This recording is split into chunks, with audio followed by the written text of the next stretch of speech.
Hello friends, welcome back to my channel Languages with Kaur. I hope you all are going good. And in today's video, I'm going to discuss about the effective vocabulary words, uncommon vocabulary words, and collocations for the topic globalization. Though it is a quite common topic for us essay writing, but still students sometimes face problem to write their answers effectively. Hopefully the meaning of this term globalization is quite clear to you. If not, then I would say that it is a kind of phenomena in which different countries of the world come together and cooperate with each other in terms of trade, in terms of culture sharing, or in terms of other things.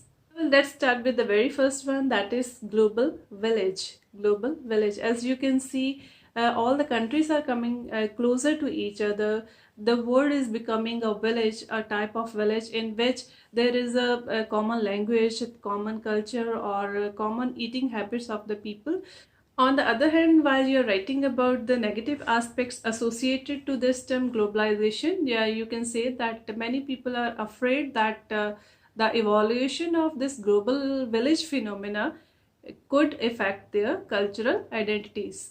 Next one is also very important collocation, that is benefited enormously or benefits enormously. Benefit is a verb and enormously is an adverb. So with the combination of these you can make a beautiful collocation, that is benefited enormously. You can simply say that globalization has benefited enormously to the economies of different countries. Next one is better job prospects. Honestly saying, we can't deny the fact that due to globalization, we really got job opportunities in abundance. So you can frame your sentence like this. With the emergence of globalization, there are better job prospects. Besides this, you can also write in terms of communication. The collocation is better communication. Globalization has assisted to have better communication among the people of different countries. Next collocation is really very useful, that is narrowing the gap. Narrowing the gap. You can see all around that people living in different corners of the world, people belonging to different communities are sharing their eating habits, are sharing their lifestyle, are sharing their traditions due to globalization. So it has really helped to reduce the gap between the thinking patterns of the people, or it has helped to eliminate the differences between the cultures.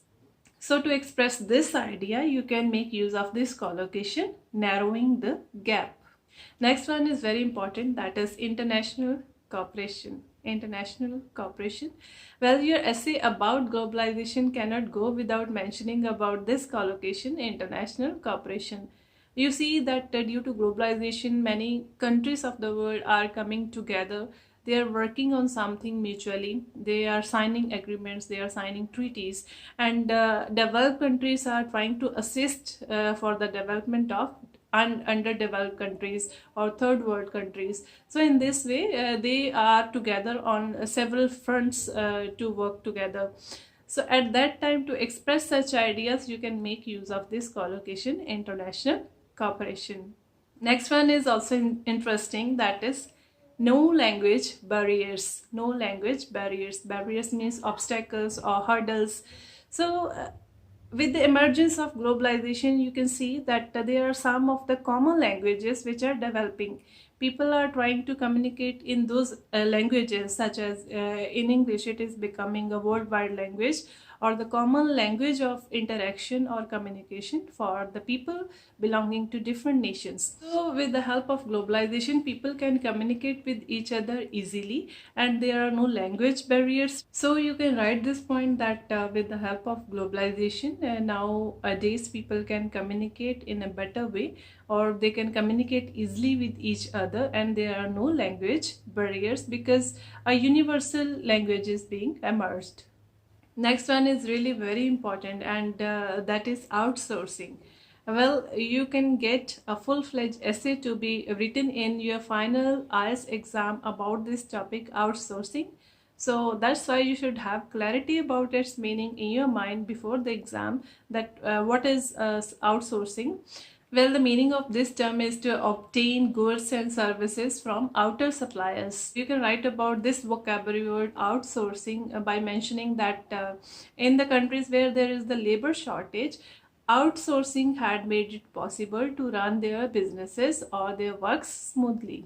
Next one is common one, but you should definitely make use of it when you're writing your essay about globalization, and that is the standard of living. Well, no doubt, globalization has helped us to improve our standards of living, and we now have more choices for everything, whether we are talking about food choices or dressing choices, or we are talking about job choices. There are more choices now as compared to past due to globalization. So you can mention about this collocation, standards of living. And the second last is consumerism. Consumerism. You should learn the spellings properly. It is really very effective vocabulary word to be used in the essays about globalization. Consumerism means when we are excessively making consumption of something, that is called consumerism. That trend is called consumerism. When we are buying things or we are possessing things unnecessarily, we are spending lot of money, that is consumerism. You can mention like this, the major disadvantage of globalization is the increased consumerism. And the last vocabulary words are very simpler ones, but still I wanted to mention about these because I thought that maybe some of the students might be having trouble to understand all these words or to use these words.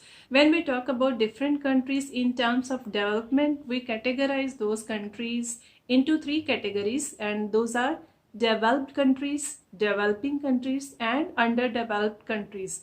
Now, developed countries are those which are rich, which are affluent, and developing countries are those which are developed to some extent, but there are some areas which are still there, which need some kind of development.